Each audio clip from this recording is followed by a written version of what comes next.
बचपन में हम सब ने स्नो वाइट की कहानी जरूर सुनी होगी, है ना? लेकिन आज हम इसे सिर्फ परियों की एक कहानी की तरह नहीं देखेंगे, बल्कि हम इसे क्रूरता और दयालुता के बीच एक बहुत ही गहरे टकराव के रूप में समझेंगे, जहां एक तरफ नफरत और ईर्ष्या है तो दूसरी तरफ है हिम्मत, सच्ची दोस्ती और सहानुभूति।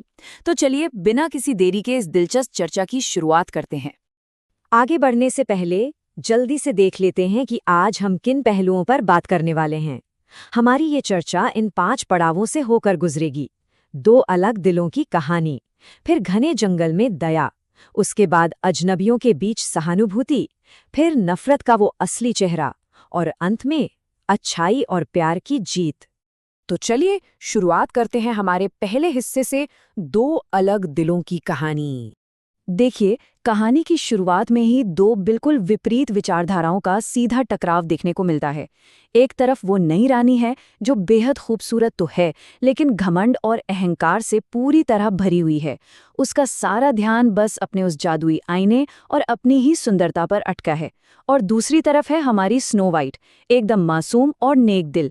वो जानवरों से प्यार करती है, प्रकृति से जुड़ी है और हमेशा दूसरों की मदद करती है। सच कहूं तो ये सिर्फ 2 अलग-अलग किरदारों की बात नहीं है, ये खुद में खोए रहने और सबसे जुड़कर रहने के बीच की एक असली लड़ाई है। अब आता है कहानी का एक बड़ा मोड़, और वो है उम्र का 7वां साल। जैसे ही स्नो वाइट 7 साल की होती है, उसकी खूबसूरती रानी से भी आगे निकल जाती है। और जब वो जादुई आईना ये सच उगल देता है, तो बस रानी का सारा गुरूर चकनाचूर हो जाता है। यहीं से जन्म होता है उस खौफनाक ईर्ष्या का, जिसने आगे चलकर इस पूरी कहानी में तबाही मचा दी।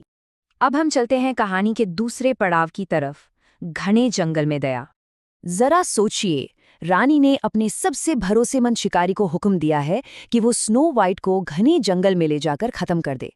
ये कितना बड़ा नैतिक संकट है। एक तरफ है एक क्रूर महारानी का खौफनाक आदेश, और दूसरी तरफ एक मासूम सी बच्ची की जान। ये वाकई सोचने वाली बात है कि ऐसे में इंसानियत जीतेगी या फिर एक सिपाही का कर्तव्य। और जैसे ही शिकारी अपना हथियार निकालता है, स्नो वाइट होते हुए उसके पैरों में गिर जाती है। वो कहती है, कृपया मुझे मत मारो, मैं वादा करती हूँ मैं कभी वापस नहीं आऊंगी। ये कोई मामूली विनती नहीं थी। स्नो वाइट की इन आंसुओं ने सीधे उस शिकारी की इंसानियत को झकझोर कर रख दिया। उसका सख्त दिल पिघल गया और उसने अपनी छुरी फेंक दी।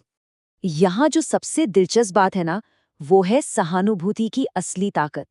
सहानुभूति यानी दूसरों के दर्द को अपना समझना। शिकारी का वो फैसला सिर्फ तरस खाना नहीं था, वो उस बच्ची के डर को सच में महसूस कर पा रहा था। और इसी सहानुभूति ने रानी के बनाए उस नफरत के जाल को पहली बार तोड़ा और एक अनमोल जान बचा ली।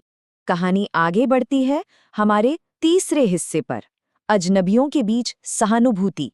जंगल में भटकते हुए जब स्नो वाइट को वो छोटा सा घर मिलता है, तो उसका बर्ताव वाकई दिल छू लेने वाला है। वो बच्ची भूख और थकान से टूट चुकी थी, लेकिन फिर भी वो किसी एक प्लेट का पूरा खाना सफाचिट नहीं करती। वो हर प्लेट से बस एक छोटा सा निवाला खाती है, हर ग्लास से बस एक घोंट पानी पीती है, ताकि किसी भी एक इंसान का खाना पूरी तरह खत्म ना हो जाए। ये होती है असली समझदारी और दूसरों के प्रति सच्चा सम्मान। और कहते हैं ना, कर भला तो हो भला। जब सातों बौने काम से लौटते हैं तो वो भी उसे घर से नहीं निकालते।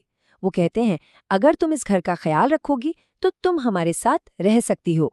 ये आपसी सहयोग और देखभाल का एक बहुत ही खूबसूरत रिश्ता है, जो इस नफरत भरी दुनिया में स्नो वाइट के लिए एक सुरक्षित पनाहगाह बन जाता है। लेकिन नफरत इतनी आसानी से हार कहाँ मानती है? तो आइए देखते हैं हमारा चौथा हिस्सा, नफरत का असली चेहरा। जब रानी को पता चलता है कि स्नो वाइट जिंदा है, तो उसके हमले और भी जानलेवा हो जाते हैं। जरा देखिए कैसे ये नफरत बढ़ती है। पहला वार, एक फीते से स्नो वाइट की सांस रोकने की कोशिश। दूसरा वार, एक जहरीला कंघा। और फिर तीसरा वार, वो मशहूर आधा लाल और आधा सफेद जहरीला सेब। ये उस नफरत की वो जिद है जो हार मानना ही नहीं जानती। इस आखिरी जाल की चालाकी देखकर तो सच में रोंगटे खड़े हो जाते हैं। ईर्ष्या कभी सीधे वार नहीं करती, वो छुपकर आती है। बोनो ने स्नो वाइट को साफ चेतावनी दी थी, लेकिन रानी ने एक किसान औरत का भेष बनाया, और तो और विश्वास जीतने के लिए उसने सेब का वो सफेद हिस्सा खुद खा लिया जिसमें जहर नहीं था। यकीन मानिए, भरोसा जीत कर धोखा देना ही उस अहंकार का सबसे भयानक रूप था जिसने स्नो वाइट को मौत की नींद सुला दिया। और अब हम पहुंचते हैं कहानी के आखिरी और सबसे अहम हिस्से पर, अच्छाई और प्यार की जीत। सालों बाद जब एक राजकुमार वहां आता है और उस कांच के ताबूत को ले जाने की विनती करता है, तो एक कमाल की घटना होती है। कोई जादुई मंत्र नहीं पढ़ा जाता। ताबूत ले जाते वक्त एक नौकर का पैर पेड़ की जड़ में अटक जाता है। उस अचानक लगे झटके से वो जहरीला सेब का टुकड़ा स्नो वाइट के गले से छिटक कर बाहर आ जाता है।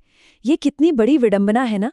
रानी की इतनी शातिर और सटीक योजना एक छोटी सी ठोकर और राजकुमार के निस्वार्थ प्रेम के सामने ताश के पत्तों की तरह ढह जाती है। अंत में दोनों के परिणाम बिल्कुल अलग होते हैं।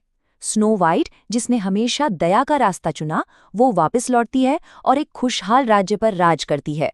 और दूसरी तरफ वो दुष्ट रानी, जो अपनी सुंदरता के अहंकार में अंधी हो चुकी थी, वो अपनी ही ईर्ष्या की आग में जलकर एक बेहद खौफनाक और दर्दनाक सजा पाती है। ये साफ दिखाता है कि हमारे कर्म ही हमारा अंत तय करते हैं। इस पूरी कहानी का मूल संदेश बिल्कुल साफ है। जलन और नफरत का अंजाम हमेशा बुरा होता है।